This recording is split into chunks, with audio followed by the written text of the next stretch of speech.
Hello नमस्कार welcome to bun maska. मैं कहानियों का सौदागर और आज फिर एक नया सौदा लाया हूँ कहानी के तौर पर।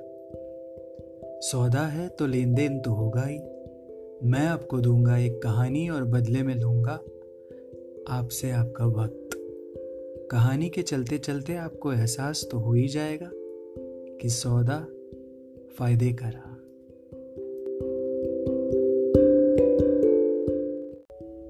Bun maska, untold Parsi stories of love, heartbreak, pain, grief, happiness, laughter, tears, and triumph.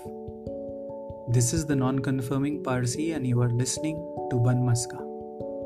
किस्से, कहानियाँ, बस. Stories of a Parsi, by a Parsi, for the world to listen.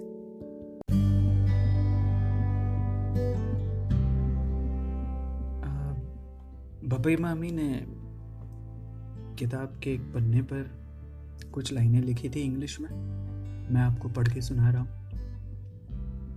उन्होंने लिखा था, "It is strange that the moment I introduce myself, I am curiously asked, so you are a Parsi? I have been asked this so many times that now I react very mildly by just nodding and a plastic smile. But initially my reaction would be different. With lots of evident enthusiasm on my face, I would respond, yes, I am a Parsi. To which I was reciprocated with even more enthusiasm. Oh, you Parsis talk so sweetly.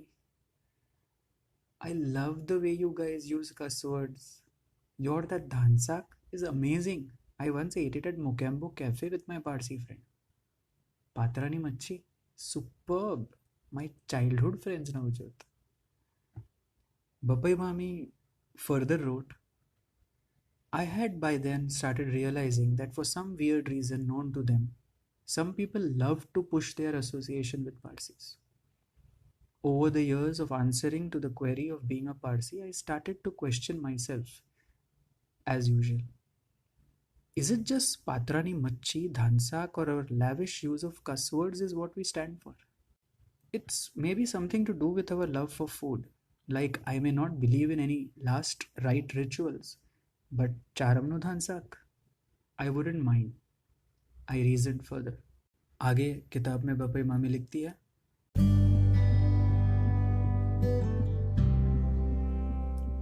I remember those childhood days at Udwada.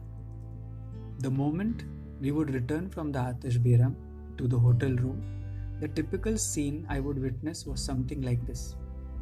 An old uncle of mine with his wrinkles yelling for attention and Batrisi, the dentures, almost on the verge of popping out, would ask the non-Parsi waiter, "Boi chhe ke bhonama?" Or my aunt in her late 40s wearing a gawan and loads of colon water on her powder-puffed, slightly visible cleavage would insist, "Bota jasti naakje dik raha." Bota मतलब chunks of meat. बपई मामी ने आगे बात करते वक्त मुझसे कहा कि तुम्हें याद है जब हम उड़वाड़ा जाते थे, तुम बहुत छोटे थे, तो वो तोरण वाला होता था जिससे हम तोरण खरीदते थे, फिर हम लॉर्ड ज़रथुस्त्रा के फोटो पर लगाते थे आतिश बेराम में। मैं जब छोटी थी और मैं उड़वाड़ जाती थी तो उसके पापा ये काम करते थे। तुम जब छोटे थे तो वो करता था, और अब जब तुम्हारे बच्चे जाते हैं तो उनके बच्चे जो हैं वो ये सर्विस में लगे हुए हैं। तुम्हें वो वेटर याद है जो हमेशा मुझे एक्स्ट्रा बोई लाके देता था लंच के लिए? बोई दोस्तों एक फिश है, एक वैरायटी ऑफ फिश है जो हमेशा उड़वाड़ा के होटल में हमें लंच में सर्व की जाती है। बबई मामी ने फिर मुझे याद दिलाया, तुम्हें याद है जब भी हम उड़वाड़ा से घर आने के लिए रवाना होते तो हम पापड़ वाली को बुलाते, हम वहाँ से पापड़ लेते, अचार लेते, नान खटाई बिस्किट लेते, और वो आइसक्रीम वाला जो रिक्शा में आता था और हमें मैंगो आइसक्रीम दे जाता था, और वही रिक्शा वाला हमें वाकड़ भी ले जाता था टॉडी पिलाने। ऐसी ही मीठी मीठी यादें उड़वाड़ा की, बचपन की, मेरे बचपन की और बपई मामी के दिनों की। जब मैं आगे पढ़ रहा था वो पेज, तो पन्ना नीचे से फटा हुआ था। मैं बपई मामी के पास गया, मैंने बपई मामी से पूछा कि ये क्या है, पन्ना तो फटा हुआ है, आपने आगे क्या लिखा हुआ था? और बपई मामी की जो याददाश्त है वो बहुत तेज है। उन्होंने अपना चश्मा नीचे उतारा और एक ही सांस में बोलना शुरू किया वो जो उस पन्ने पर उन्होंने लिखा था, पर किसी वजह से वो पन्ना फटा हुआ था।